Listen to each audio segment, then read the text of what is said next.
Shalom saudara kekasih dalam Kristus Yesus. Haleluya. Saudara bersuka cita pada hari ini. Haleluya. Lambaikan tanganmu tanda engkau bersuka cita. Karena sukacita dari sorga itu amat penting. Itulah yang menjadi kekuatan kita. Amin. Betul saudaraku. Tanpa kita memperoleh sukacita di tengah situasi pandemik selama ini, saudara akan menjadi lemah. Saudara akan menjadi bingung dan takut dan khawatir. Nah itu yang akan melemahkan imunitas saudara. Tuhan tuh tahu resepnya saudara. Dia sudah nyatakan dalam firman-Nya. The joy of the Lord is our strength. Amin. Itu pasti nyata saudara. Karena itulah kekuatan kita. Ada juga banyak pujian-pujian yang selalu menyatakan hanya dekat Allah saja. Aku tenang. Sebab daripadanya lah keselamatanku. Haleluya. Betul saudara. Saya sangat meyakini karena kami sudah mengalami beberapa kali di dalam perjalanan hidup kami. Saya percaya saudara juga sama. Saudaraku yang dikasihi Tuhan Yesus Kristus, saya akan mengajak para kekasih Tuhan untuk kita sama-sama membaca dengan bergantian dari Filipi pasal yang kedua, mulai ayat 5 sampai 11. Filipi pasal 2 ayat 5, bisa tolong ditayangkan. Saya akan membaca yang pertama para kekasih Tuhan berikutnya. Jadi kita bergantian. Haleluya. Sudah? Kalau belum, saya bacakan saja. Filipi 2. Oke, kalau enggak kita sama-sama aja dah. Ya, Filipi pasal 2 ayat 5 sampai 11. Saya bacakan saja. Hendaklah kamu dalam hidupmu bersama menaruh pikiran dan perasaan yang terdapat juga di dalam Kristus Yesus. Pertama. Yang kedua,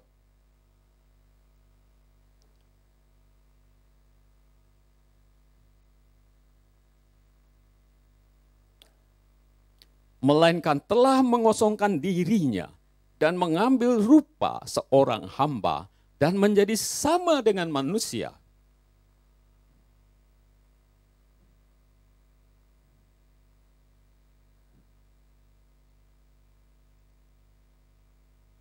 Itulah sebabnya Allah sangat meninggikan dia dan mengaruniakan kepadanya nama di atas segala nama.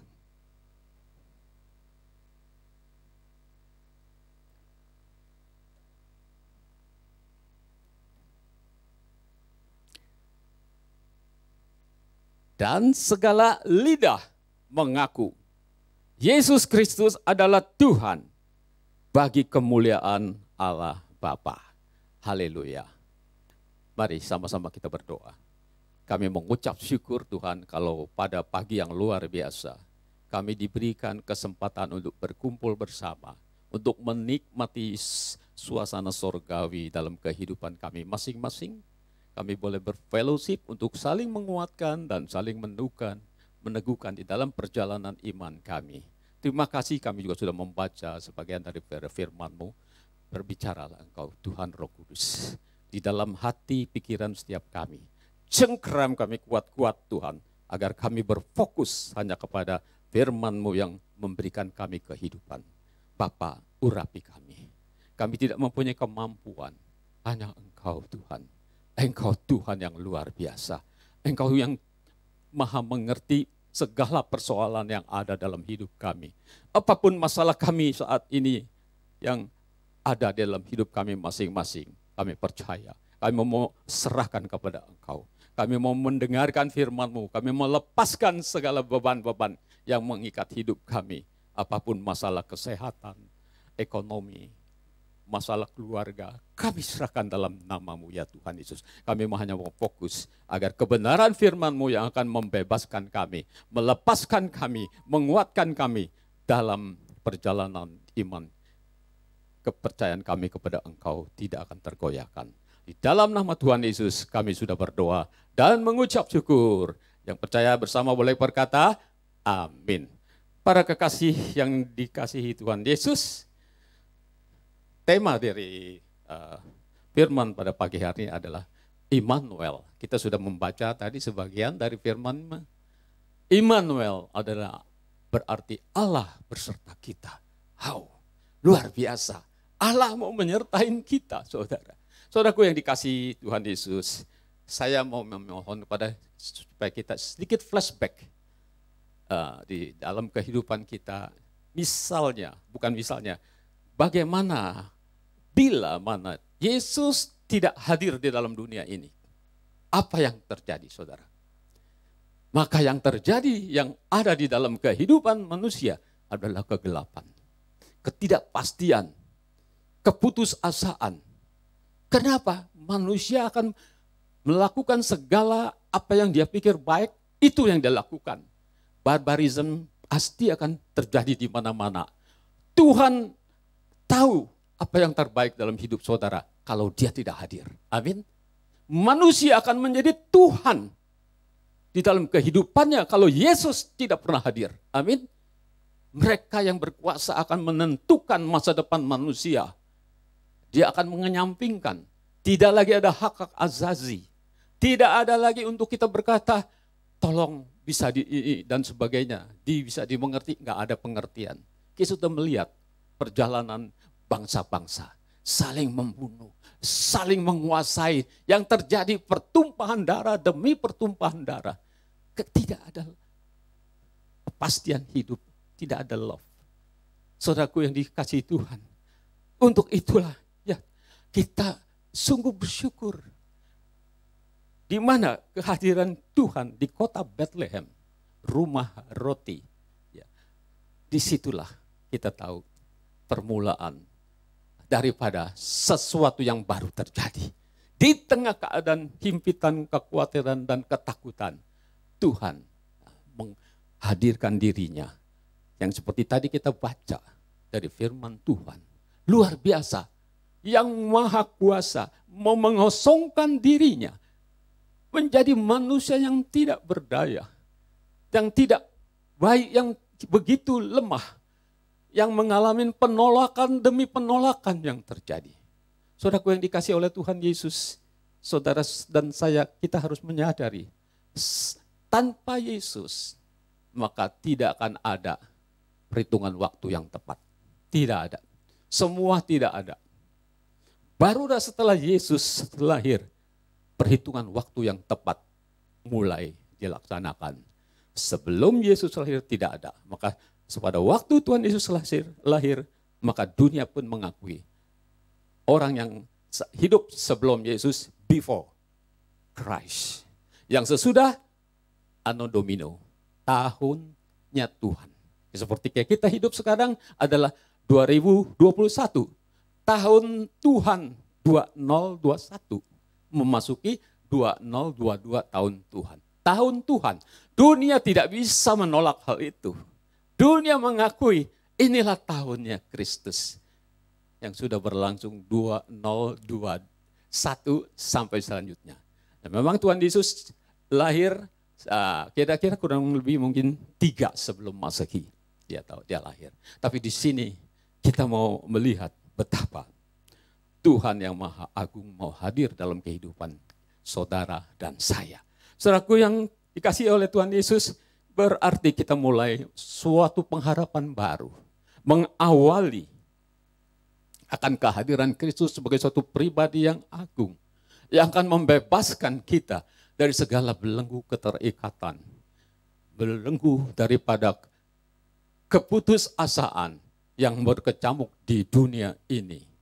Saudaraku yang dikasihi oleh Tuhan Yesus Kristus.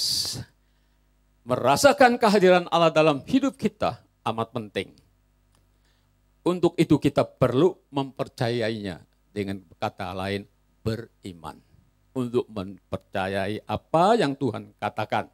Dan perlu untuk melaksanakan kepercayaan iman itu dengan perbuatan kita. Amin. Nah, para kekasih Tuhan. Keadaan dengan paradigma baru ini akan merubah kita, saudara. Akan mengubah mindset kita semua mengenai makna hidup dan sebagainya. Jikalau kita mengalami jamahan kuasa Tuhan. Jadi kehadiran Tuhan, saya percaya semua orang bersuka cita, betul? Kehadiran Tuhan itu. Nah, kehadiran Tuhan, kita tahu berserta para saksi-saksi imannya adalah untuk saling menguatkan, meneguhkan satu dan yang lain. Sebenarnya kita di dunia ini saling membutuhkan, saudara. Saya membutuhkan Pak Nikolas. Pak Nikolas membutuhkan saudara-saudara juga yang lain dalam melaksanakan kegiatan ini. Suami dan istri saling membutuhkan. Enggak ada yang bisa, wah saya bisa lakukan semua. Udah jadi Tuhan. Nah itulah nanti saya katakan hati-hati, banyak manusia mau jadi Tuhan. Tapi Tuhan pun rela mau jadi manusia. Coba, istilahnya kan opposite sekali. Tapi biarlah kita mau mengikuti apa yang Tuhan mau. Bukannya apa yang kita mau. Saudaraku yang dikasihi oleh Tuhan Yesus. Jadi dengan kehadiran Tuhan merupakan satu jaminan dalam hidup saudara saya. Kita akan berani menghadapi hari-hari ke depan. Amin. Karena kita tahu Tuhan ada bersama kita. Ada ayat firman-Nya, jikalau Tuhan ada di pihak kita, siapa lawan kita? Sungguh, saudaraku, kita akan berani menghadapi. Kita sudah melihat saksi-saksi iman yang ada di dalam kehidupan orang percaya. Nah, para kekasih Tuhan Yesus, kita melihat di dalam kisah sebelum kelahiran Yesus, bagaimana saksi-saksi iman yang sudah ambil bagian untuk menghadirkan Kristus, mulai Yusuf dan Maria. Bagaimana tantangan yang dihadapi oleh Maria pada waktu malaikat Gabriel berbicara. Engkau akan mengandung. Saudara, apa yang dirasakan? Kekhawatiran dan ketakutan. Karena dia seorang gadis. Bayangkan. Sedangkan dia punya tunangan. Wah, bisa-bisa dia bisa dianggap berbuat serong. Zina. Hukumannya dirajam mati, saudara. Bayangkan pada waktu peristiwa Natal yang luar biasa itu disampaikan oleh malaikat. Semua khawatir dan takut. Mulai Yusuf dan Maria. Yusuf pun bermaksud mau menceraikan. Dan kita lihat luar biasa peranan dari Maria. Saya sungguh amat kagum dengan Bunda Maria. Jadi kita bukan mau mengkultuskan, tapi kita perlu menghargai. Karena dialah satu-satunya pribadi yang mengambil bagian yang luar biasa. Sejak Yesus dilahirkan, dia yang pelihara. Sampai Yesus bahkan di atas kayu salib, dia ada di situ. Luar biasa. Tidak ada seorang ibu seperti dia, saudara. Dan juga Yusuf kita tahu, dia membesarkan dengan susah payah. Karena kita tahu di dalam cerita selanjutnya, sebenarnya Alkitab tidak menceritakan secara luas, Yusuf juga mempunyai anak dengan Maria setelah itu. Ada beberapa anak. 2 perempuan, 4 laki-laki. Tapi tidak dijelaskan secara gamblang. Tapi untuk menghidupi kehidupan, dia rela. Karena dia tahu Tuhan punya rencana dalam hidup mereka. Amin. Yang kedua, orang Majus. Peranannya sungguh luar biasa. Mereka mau menempuh perjalanan beribu-ribu kilometer. Mungkin menempuh jarak kurang lebih sampai 7 bulan, saudara. Dia hanya mengikuti bintang Bethlehem waktu itu. Dan diperkirakan mereka datang dari Media, kerajaan Media, itu Persia saat itu. Yang sekarang ini Persia. Mereka rela naik onta, saudara. Bayangkan berapa ribu kilo. Tapi demi untuk melihat, mempersembahkan kepada Kristus, dia rela. Dia mempersembahkan sesuatu yang luar biasa. Emas, kemenyan dan mur. Sesuatu yang berharga. Emas lambang ilahi, saudara. Nah inilah yang diberikan pada bayi Yesus. Jadi pengorbanannya sedemikian rupa. Demikian juga pada gembala. Orang-orang yang terpinggirkan. Mereka yang tidak masuk dalam suatu kelompok orang-orang yang elit. Orang yang terpinggirkan, saudara. Ya, karena mereka tidak mempunyai kemampuan skill yang melebihi dari yang lain. Mereka sedang mungkin membicarakan nasibnya. Tapi begitu malaikat Tuhan menghampiri mereka, mereka terkejut, kaget. Karena malaikat pun menyampaikan berita kesukaan besar itu, bahwa telah lahir Kristus Yesus yang akan memerdekakan mereka. Wah, mereka bersuka cita. Dan mereka pun tidak diam. Mereka pun memberitakan berita itu. Nah, pada kekasih tahun, jadi pada waktu Natal pertama itu ada beberapa yang ambil bagian. Yang paling tentunya yang paling luar biasa itu dari Raja Herodes. pada waktu mendengar berita bahwa telah lahir raja yang baru, dia sangat khawatir dan takut. Maka dia berusaha membunuh Yesus. Tapi puji Tuhan, Tuhan melindungi dengan caranya yang ajaib. Saudara, saya rasa pasti tahu. Nah, para kekasih Tuhan yang dikasihi, sekarang yang menjadi acuan daripada kita, sebenarnya setelah kita tahu betapa Immanuel itu hadir dalam hidup saudara dan saya. Amin. Saudara percaya itu? Amin. Sekarang yang terpenting dari semua adalah apa respon saudara dengan hadirnya Immanuel dalam hidup saudara dan saya. Apa yang harus saudara dan saya lakukan seharusnya? Itu yang menjadi pola pikir kita sekarang. Apa yang harus dilakukan? Immanuel telah hadir dalam kehidupan orang percaya. Tapi bagaimana respon kita masing-masing? Amin. Nah, kalau dari apa yang bisa kita lihat dari firman Tuhan, respon yang seharusnya dilakukan oleh saudara dan saya, yaitu pertama, membuat kita rendah hati. Rendah hati itu sangat penting, saudara. Bisa sih dibaca nanti tadi saya sudah baca ya dari Filipi. Nah, jadi kerendahan hati ini amat penting karena Tuhan sendiri adalah Tuhan yang rendah hati. Dia rela ya untuk mengenyampingkan kekuatannya, kuasanya yang maha kudus, pencipta langit, bumi dan segala isinya, rela turun ke dunia. Menjadi seorang bayi yang tak berdaya, diasuh oleh manusia. Dia tidak berdaya, tetapi rela. Kerendahan hati ini amat penting, saudara. Firman Tuhan juga sering mengingatkan, ganjaran kerendahan hati dan takut akan Tuhan adalah kekayaan, kehormatan, dan kehidupan. Tapi kita harus mengerti ada 3 hal yang harus kita lakukan. Ya, supaya kita memperoleh hal itu. Yaitu yang seperti tadi bilang, kerendahan hati yang sungguh-sungguh yang Tuhan mau. Ya mungkin kita bisa bilang, wah orang yang tidak mengenal Tuhan juga sukses. Banyak para konglomerat yang luar biasa, mereka hidupnya bergelimpangan dengan harta, mereka memperoleh yang namanya kekayaan, kehormatan. Semua orang tuh menyambut dia luar biasa. Tapi saudara, kita harus ingat, mereka memang memperoleh kekayaan, kehormatan karena dia orang kaya. Tapi saudara lupa satu hal yang terpenting, life. Kehidupan kekal mereka tidak peroleh. Karena apa? Karena kehidupan kekal hanya bisa diperoleh dari the Father blessing. Hanya berkat Bapa, saudara. Berkat Bapa yang memberikan kepada anak-anaknya. Itulah kehidupan kekal. Melalui iman kepada Kristus Yesus. Ya, tapi kita bersyukur kalau kita diingatkan supaya kita harus rendah hati sebagaimana Tuhan Yesus. Dia lahir di palungan. Di tempat di mana tempat binatang makan, saudara ditaruh. Gak ada di dalam sejarah umat manusia. Dan rumah tukang kayu menjadi tempat rumah di mana dia berdiam. Tuhan Yesus enggak punya rumah. Sehingga dia dengan sangat memilukan kalau kita dengar apa yang dia katakan. Serigala punya liang. Burung punya sarang. Tapi anak manusia tidak mempunyai tempat untuk meletakkan kepala. Kadang-kadang kalau saya mengingat itu benar, Tuhan itu luar biasa. Dia mengenyampingkan segala harga dirinya.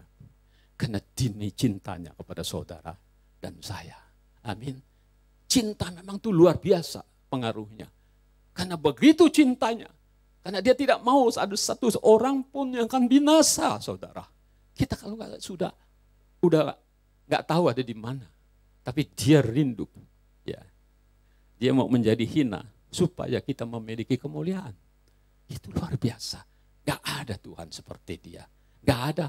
Itu ngomong kosong. Dulu saya punya prinsip begitu. Yang penting banyak jalan ke Roma. Nanti juga ujung-ujungnya sampai. Siapa bilang. Jalan di bumi aja ya. Kita mau cari satu tempat. Gak ada peta. gak bakal bisa nyampe, saudara. Apalagi yang jalan ke sorga, betul?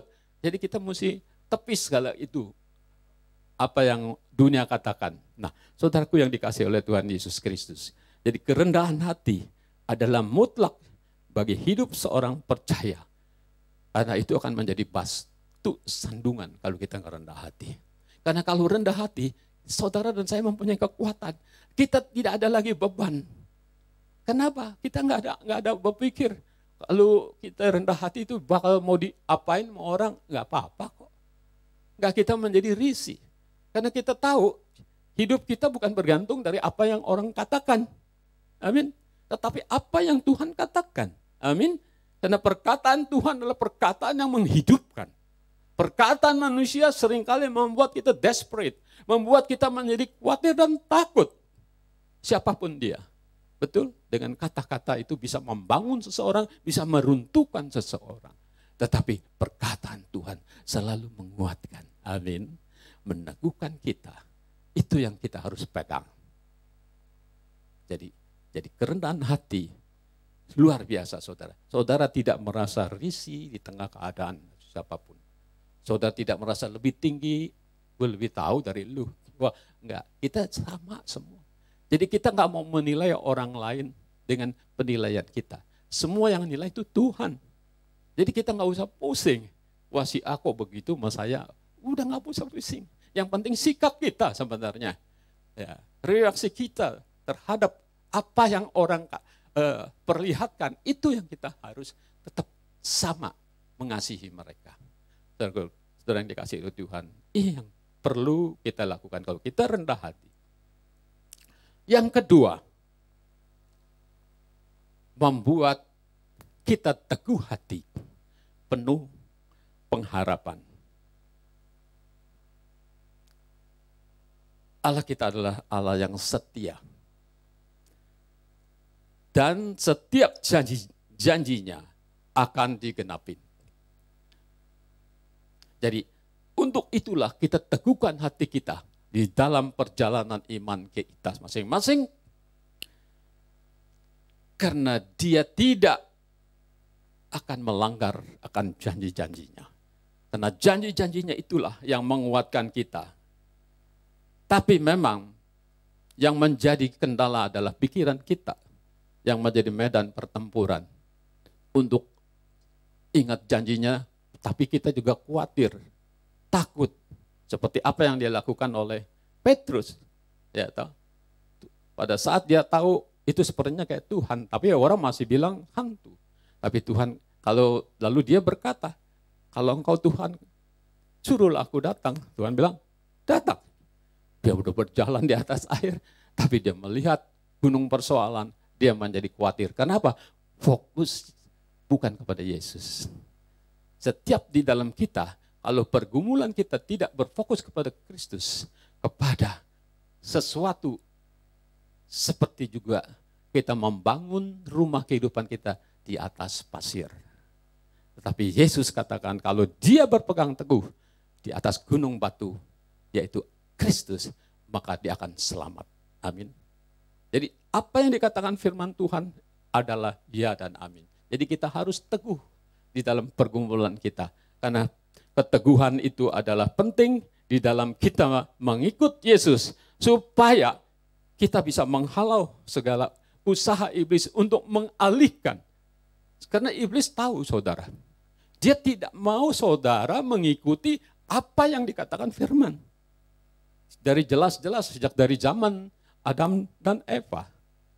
Adam dan Hawa. Dia mengalihkan firman Tuhan, bahkan dia mendustai. Dia putar balik. Karena dia tidak mau manusia itu menjadi diberkatin. Dia ngiri saudara iblis itu sebenarnya. Dia merasa dia tuh enak. Dulunya kan aku hebat. Nah, tapi dia lupa, dia gak mau bertobat. Dia dilempar karena dia sombong. Nah, kesombongan hati-hati. Kesombongan adalah lawan daripada Tuhan. Jadi dosa kesombongan atau pride itu amat tidak disukai Tuhan. Pride, P-R-I-D-E. I yang di tengah. Kita selalu saya saya, itu yang sering kali. Itu dagingan kita yang harus diputuskan, dimatikan di dalam nama Yesus. Tak harusnya kita harus menjadi ego. Ego hanya untuk Tuhan. Amin. Exalt for God only. Amin. Nah, saudaraku yang dikasih oleh Tuhan Yesus Kristus. Jadi dengan kita teguh hati kita akan mendapatkan apa yang dijanjikan Tuhan. Pada saat kita menjalankan apa yang Tuhan perintahkan, nggak mau bergantung manusia, bergantung kepada Tuhan, iblis berusaha membelokkan dengan berbagai cara. Karena itu, saudara akan terjebak sehingga saudara tidak memperoleh bagian yang Tuhan sudah siapkan. Contoh saudara, saya satu saat pernah mengalami suatu pergumulan dalam hidup saya, di mana saya mengalami kesulitan besar tahun 1986, di mana saya mengalami suatu pengkhianatan di dalam bisnis. Orang yang saya anggap orang seperti saudara sendiri telah melakukan tindakan yang sangat-sangat memukul saya. Dia telah mengambil barang dari saya. Nah, kami waktu itu dengan harga yang murah tentunya karena harus bersaing. Tapi saya nggak sadar itu utang dia udah numpuk, saudara. Setiap kita kirim, dia bayar dengan yang namanya giro biliet waktu itu. Ya istilahnya cek mundur lah. Sampai akhirnya makin lama makin banyak. Jadi over plafon, saudara. Melampaui. Dan singkat ceritanya, 5 Januari 1987, dia meninggalkan kami. Sampai detik ini tidak pernah ketemu. Dengan meninggalkan beban hutang yang melampaui kemampuan saya. Saya jual rumah, jual kantor, jual apa, tidak bisa mencukupi untuk membayar hutang. Di situ saya khawatir dan takut sebagai manusia. Saya harus bertindak apa? Saya nggak ngerti. Saya harus melakukan apa? Saya udah konsep saya waktu itu bagaimana caranya itu udah nggak tahu lah. Tapi puji Tuhan, di situ Tuhan mengingatkan di Yeremia 17 ayat 5 supaya kita jangan bergantung kepada manusia. Karena dibilang terkutuklah orang yang mengandalkan kehidupannya kepada manusia. Ya. Jadi kita harus beralih kepada Tuhan. Itu yang membuat saya itu dikuatkan waktu itu. Tapi saya sudah kolaps, saudara. Ya, saya waktu mendengar berita itu aja saya sudah istilahnya kalau orang Jakarta gimana ya, nggak bisa teklok, tahu teklok ya. Jadi nggak bisa berdiri, saudara. Waktu mendengar berita itu saya harus berbuat apa saya nggak tahu. Saya udah teklok saat itu. Saya bilang, Tuhan, saya nggak tahu saya harus berbuat apa. Padahal saya waktu itu sedang aktif di dalam pelayanan. Saya waktu itu pelayanan di Full Gospel. Ya, luar biasa. Kita diberkatin pelayanan itu, dipakai keliling-keliling, on fire waktu itu. Tapi dibuat jatuh pada saat itu. Padahal waktu itu kita mau buka chapter baru lagi, kita menjadi terhalang. Saudaraku, disitulah kekuatan kita lemah. Tapi bersyukur firman Tuhan mengingatkan. Sampai saya harus berbuat apa, saya bingung. Akhirnya saya menjumpai kepada hamba Tuhan. Saya ceritakan masalahnya. Hamba Tuhan itu berkata, 3 hal yang harus kamu lakukan kalau kamu mau melihat mujizat itu terjadi dalam hidupmu. Dalam keadaan begitu, saya mau gak mau, saya harus terima apa yang Tuhan mau nih. Karena saya gak bisa tidur, saudara. Saya bisa tidur mulai jam 2 malam baru tidur. Jam 6 udah harus bangun, tetap harus bekerja. Sehingga waktu tidur kami betul-betul terganggu sekali. Tapi bersyukur saya mempunyai seorang istri yang setia. Saya pergi ke rumah hamba Tuhan itu dan saya ceritakan karena hamba Tuhan itu yang membaptis teman saya itu. Dia dari latar belakang agama yang berbeda. Sehingga dia terima Tuhan Yesus. Pada waktu itu hamba Tuhan itu berkata, 3 hal yang harus kamu lakukan melalui penglihatan oleh istrinya. Pertama, kamu harus mengampuni dia. Kedua, memberkati dia di dalam nama Yesus. Ketiga, mengucap syukur selalu. Aduh, saudara, pada waktu 3 hal itu yang diminta, saya langsung bilang, Bapak Pendeta, nyerah, saya nggak bisa 3 itu. Saya nggak mau munafik. Tiap malam saya nggak bisa tidur, kesel gitu. Kok orang kok bisa begini? Jadi yang ada timbul kepahitan, saudara. Saya nggak bisa terima. Tapi waktu disuruh begitu, saya khawatir dan takut. Mau nggak mau, saya bilang, tapi saya nggak bisa. Tapi pada waktu dia bilang, yang penting kamu mau. Setelah saya bilang, saya mau, didoakan, ditumpangkan tangan. Dan saya dan istri itu menangis sejadi-jadinya. Ya, nangis bombay, saudara. Nggak ada habisnya itu. Saya nggak tahu berapa lama saya berserta istri bisa nangis. Tapi satu hal yang luar biasa. Waktu saya bilang, mau saya ditumpangin tangan, diberkatin. Saya merasakan plong yang luar biasa. Rasanya beban-beban saya hilang, saudara, saat itu juga. Saya merasa merdeka, saya merasa berbalik. Tadi waktu mau datang ke rumah hamba Tuhan itu kesel masih. Dalam perjalanan itu ngegerutu terus. Oh, orang kok begitu? Air susu dibalas tuba, kira-kira begitu ya. Nah, kita nggak mengingat kesalahan kita, kesalahan orang lain aja saat itu. Tapi pada waktu dia menyampaikan itu, saya menjadi lega. Malah bisa pikir, kesian ya dia. Mungkin diuber-uber polisi, karena kita lapor ke polisi. Tapi puji Tuhan, melalui rangkaian kesaksian secara manusiawi, orang akan berpikir, mungkin saya akan seumur hidup saya membayar hutang bekerja. Tapi bersama Kristus, saya bisa melampaui. 1,5 tahun saya bisa melunasi hutang saya. Haleluya. Itu semua karena dia. Amin. Beri tepuk tangan untuk Tuhan kita. Jadi perjalanan iman saudara dan saya harus teguh dalam menghadapi tantangan. Kalau enggak, kita akan menjadi lemah, saudaraku. Karena pada saat pergumulan, iblis tidak tinggal diam. Dia ingin juga menghalangi supaya janji Tuhan tidak tergenapi dalam hidup saudara dan saya. Amin. Dia ngiri, saudara. Kalau saudara bisa sukses, untuk itulah kita harus berhati-hati. Yang berikutnya, yang ketiga, membuat hidup kita penuh kasih. Saudaraku, kasih adalah satu kata yang luar biasa. Kasih itu banyak hal mengenai kasih. Di 1 Korintus 13 kita bisa baca. Ya. Kasih itulah yang kita perlu aplikasikan dalam hidup kita. Kalau tanpa kasih kita ngomong kosong, saudara. Kasih itu harus dinyatakan di dalam perbuatan. Bukan di dalam angan-angan, saudara.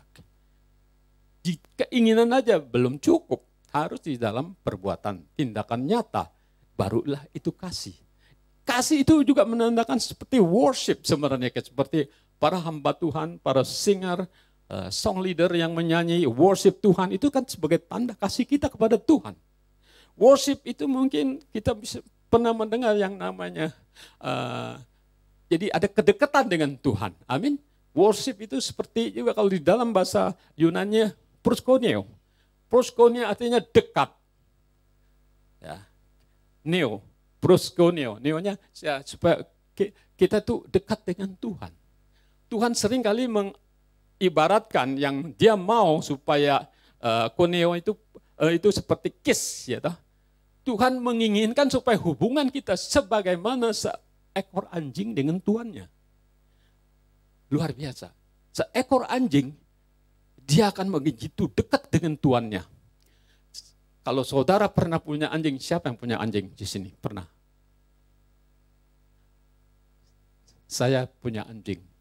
Jadi saya tahu bagaimana kita tuh dekat dengan anjing kita. Dia begitu tahu tentang kita. Artinya kita mau pulang aja, dia bisa tahu, saudara. Mobil saya belum sampai, dia udah bolak-balik di rumah. Istri saya cerita, wah, karena waktu itu saya mempunyai seekor anjing pastor chow-chow. Jadi waktu istri kita belum punya anak, saya takut dia kesepian.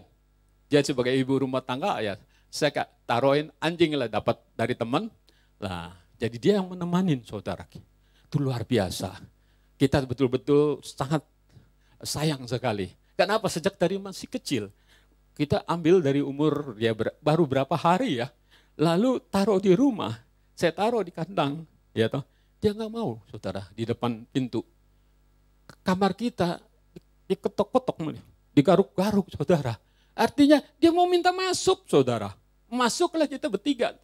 Cuman saya kasih tempat dia untuk tidur di situ. Saudara, begitu dekatnya, saudara. Karena saya yang selalu seringkali kasih makan, istri saya kasih makan. Kemanapun istri saya, dia ada. Istri saya mandi, di depan pintu kamar mandi, dia ada. Istri saya di kamarnya, dia ada di situ. Jadi kalau ada tamu yang mau coba masuk, dia udah ngegerung aja, orang takut. Iya betul-betul, anjing itu luar biasa, saudara. Betul-betul. Jadi kalau kita bisa mengerti, itu yang Tuhan mau. Ada satu kedekatan yang gak bisa dipisahkan. Seperti firman Tuhan katakan seringkali kita sebagai ranting dan pokok anggur itu gak bisa dipisahin, saudara. Kalau kita dipisahin, kita tidak bisa berbuat apa-apa. Jadi Tuhan mengingatkan supaya kita mengasihi dia sebagaimana apa yang Tuhan mau. Dia diumpamakan seekor anjing dengan tuannya. Dia tidak mau kepada yang lain, hanya mau pada tuannya. Banyak cerita mengenai seekor anjing yang setia, yang di Jepang juga, ya toh. Bagaimana sampai dibuat patungnya, ya toh. Kita percaya semua, saudara, karena anjing itu dapat menggugah hati tuannya. Amin. Karena kedekatannya. Dan dia mau hanya dekat dengan tuannya. Jadi Tuhan menginginkan supaya kita juga hidup kita penuh kasih. Nah, kita harus refleksikan kasih kita mulai dari dalam kehidupan keluarga kita. Saudara-saudara kita, anak kita, dan sesama kita, saudara. Kita harus merefleksikan kita itu kepada dia. Supaya mereka bisa merasakan, oh begini ya kasih yang Tuhan mau. Supaya mereka juga diajar dan kita harus juga saling menghargai sesama kita. Tidak ada yang lebih, saudara. Kalau kita tahu Tuhan itu begitu rendah hati, kita tidak mau, dia lebih tinggi dari saya, atau dia lebih rendah. Enggak, semua sama. Karena kalau kita buat semacam jenjang itu, akhirnya kita sendiri jadi kagak enak hati, saudara. Jadi kita sama semua di hadapan Tuhan. Jadi kita harus mereka tuh merasakan ada satu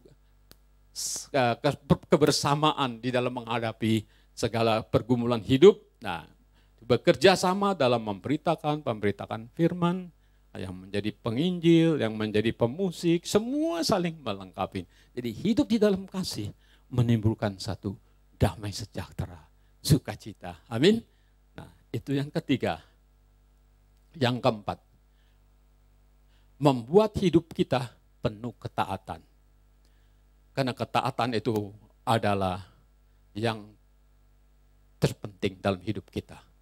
Seperti kita, karena dalam ketaatan, kalau kita mentaati suatu peraturan, kita akan merasakan ketenangan. Misalnya sekarang, kalau saudara tidak berhati-hati, sekarang udah ada double demerit. Ya, kalau saudara tidak mentaati, hati saudara khawatir. Misalnya tadi musimnya 50, saudara larikan 70. Walaupun gak ada yang ngelihat, saudara berkhawatir juga. Kejepret gak ya saya? Nah kira-kira kan begitu. Jadi buat apa kita hidup kalau begitu? Penuh kekhawatiran. Nah, tapi kalau kita ketaatan semua, kita akan menjadi tenang. Nah Tuhan tuh memiliki suatu sistem di dalam hidupnya. Hukum Kristus itu ada.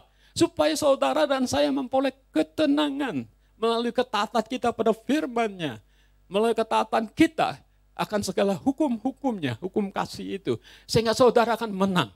Karena ada damai sejahtera yang mengiringi hidup kita kalau kita melakukan ketaatan. Nah, karena ketaatan itu penting. Kayak saudara, kalau saudara punya pegawai, dia nggak taat, datang semuanya. Saudara apa rasakan? Kesel nggak? Jengkel nggak? Ya jengkel. Nah, paling juga ya udahlah cukup bisa dikeluarkan. Karena apa? Bisa mengganggu yang lain. Kalau dia misalnya diistimewakan, dia masih saudara kita, biarin deh, nggak apa-apa. Nggak bisa, saudara. Kalau mau betul-betul di dalam doing business yang benar, nggak ada pilih kasih. Saudara ya saudara, tapi status. Kalau dia melanggar, ketaatan apa yang sudah dicanangkan oleh perusahaan, dia bisa diberi peringatan. Amin. Kalau peringatan nggak dijalankan juga, dilakukan ya pengeluaran, dipecat dan sebagainya. Jadi di dalam ketaatan itu ada berkat yang luar biasa dalam hidup saudara dan saya. Saudaraku yang dikasihi oleh Tuhan Yesus, kita sudah melihat contoh-contoh di dalam Alkitab. Abraham dipanggil Tuhan, dia dari negeri yang tanah Ur sampai ke negeri yang dia akan dijanjikan, dia nggak tahu di mana. Tapi dia patuh, dia taat. Di mana juga dia diberikan ujian, dia harus menyerahkan Ishak sebagai anak tunggalnya untuk dipersembahkan kepada Tuhan. Dia lakukan, sekalipun dia sebenarnya menjadi sangat sedih. Karena itu anak yang dijanjikan sudah puluhan tahun yang dinantikan. Tapi dia berbalik berpikir, karena dia mengingat akan janji Tuhan. Melalui keturunanmu, Ishak, maka akan banyak bangsa-bangsa lahir. Nah, dia berpikir, oh kalau nanti pun Ishak mati, nanti Tuhan bisa bangkitkan. Kira-kira begitu kesederhanaannya. Jadi ketaatan dari saksi-saksi iman ini, itu sudah kita tahu, betul? Jadi biar itu kita cengkram di dalam hidup kita, supaya bisa kita jalanin dengan penuh ketaatan. Haleluya. Nah, singkat cerita, saya coba mau tuangkan di dalam satu ketaatan yang di dalam posisi seperti ini. Kisah yang terjadi di mana ketaatan itu boleh menjadi contoh buat saudara dan saya. Kisah pembajakan kapal Prancis, Boeing berapa 307 apa? Dari perjalanan menuju ke dari Israel menuju ke Prancis, dia dibajak kapalnya. Sehingga akhirnya pembajakan itu terjadi sebelum sampai ke Prancis, dibajak di Mission Thunderbolt itu dilakukan oleh Israel. Israel tidak pernah mau negosiasi dengan teroris sejak dari dulu.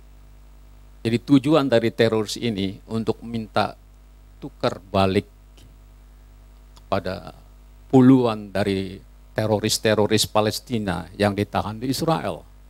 Dan kejadian itu sangat mencengkang dunia. Itu menjadi headline di seluruh dunia.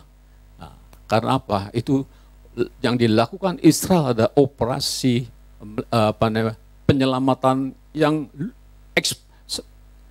spektakuler, ya toh. Jadi terlalu luar biasa.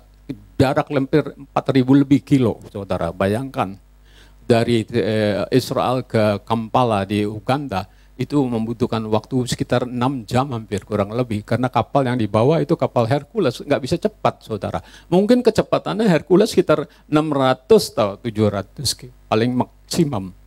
Tapi itulah yang luar biasa, melalui penyusunan, negosiasi dilakukan, dan akhirnya Israel mengambil langkah untuk operasi NTB itu, Thunderbolt, Halilintar. Tapi luar biasa, saudara, cara penyelamatannya. Dan mereka sudah mendarat hanya dalam tempo 15 menit, dia harus keluar lagi. Bayangkan, 15 menit, saudara. Jadi betul-betul begitu turun langsung lakukan ini. Dan operasi itu bisa berjalan sukses karena berkat kerjasama. Dan luar biasa satu ketakutan yang terjadi. Karena pada waktu penyandaran pertama itu, yang tersandara itu lebih dari 200 orang. Lalu dipilih-pilih. Yang Jewish sebelah kiri, yang ini sebelah kanan.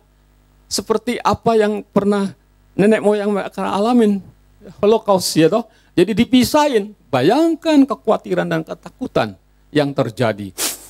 Yang Yahudi dipisahin kurang lebih ada 103. Yang 100 lebih itu dibebaskan, saudara. Bayangkan. Jadi ini yang bakal yang akan menjadi sandaran yang sesungguhnya, saudara. Dan begitu tentara Israel masuk, lalu dia langsung berteriak di dalam bahasa Ibrani, jatuhkan dirimu dan merangkak. Orang Israel pasti tahu, betul, jatuhin diri, merangkak semua. Ada yang ragu, langsung diterjang sama peluru.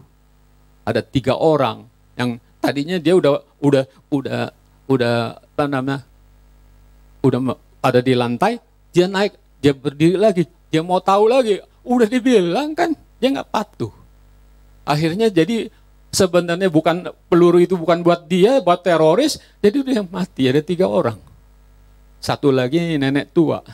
Nenek tua lantaran sakit masuk ke rumah sakit di Uganda dan akhirnya dibunuh oleh Idi Amin. Idi Amin itu luar biasa, jahat sekali.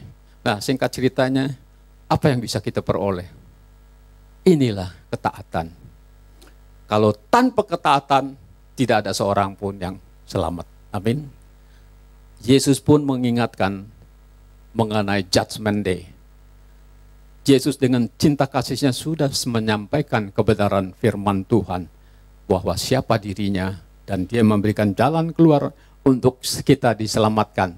Tetapi kalau kita tidak mau mematuhi dengan penuh ketaatan akan yang disampaikan oleh Yesus, maka tidak bisa dipersalahkan. Amin.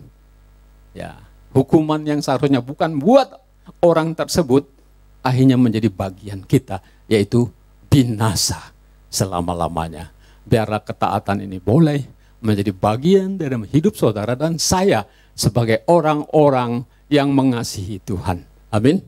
Nah, saudaraku, akhir daripada ini, kita mau sama-sama berdoa. Saudara yang dikasihi oleh Tuhan Yesus, kiranya berita Natal Immanuel benar-benar dapat mengubah hati, pikiran setiap kita dengan kerendahan hati, teguh hati dan pengharapan, kasih dan ketaatan, sehingga perjalanan hidup kita penuh damai sejahtera, sekalipun badai kehidupan selalu mengancam kita, terlebih-lebih di tengah COVID-19 dengan tipikal yang baru. Kita tahu akan terus menghantui kita. Omikron ini menjadi biang kekhawatiran dan ketakut kita saat ini. Tetapi percayalah, penyertaan Tuhan tidak pernah tidak berlaku dalam hidup saudara dan saya. Terus ada, karena Dia tidak bisa mengingkari janjinya. Dan terus akan menguasai hidup saudara bersama Tuhan. Sehingga perahu kehidupan saudara, sekalipun ada badai yang menghantam sekalipun, tetap bisa sampai kepada tujuan akhirnya. Biarlah ini menjadi berkat buat hidup saudara-saudara yang dikasihi oleh Tuhan. Apapun pergumulan yang sedang dihadapin. Entah saudara yang sudah mengambil keputusan untuk menunggu, untuk vaksinasi maupun sudah divaksinasi, dan sebagainya, yang masih khawatir dan takut, biarlah Immanuel itu menguatkan saudara. Asal kita dengan penuh ketaatan, penuh dengan kasih, kerendahan hati, teguh iman saudara, saudara akan menang menghadapi tantangan dalam kehidupan yang akan kita lewati. Beberapa hari lagi di tahun 22 ini menjadi tahun kemenangan buat kita. Karena Tuhan yang kita sembah adalah Tuhan yang hidup. Tuhan yang memberikan kekuatan, memberikan senantiasa penghiburan di tengah kesulitan. Karena Dia Immanuel, yang mau merasakan pergumulan kita di tengah loneliness. Dia tetap ada. Biarlah tahun 2022 menjadi tahun yang baik buat saudara dan saya. Di tengah-tengah ketidakpastian saat ini. Di dalam nama Tuhan Yesus kiranya menjadi berkat buat saudara dan buat kita semua. Baik yang ada di Zoom, dimanapun saudara berada. Biar itu boleh menjadi kekuatan saudara juga di hari-hari mendatang. Keluarga saudara, anak-anak saudara, sahabat-sahabat yang kita mungkin sedikit kecewa, kita tidak bisa melakukan aktivitas yang sudah dijanjikan untuk kita bersama-sama, tapi biarlah kita tahu Tuhan yang paling penting adalah bersama kita. Di dalam nama Tuhan Yesus. Haleluya. Amin. Tuhan memberkati.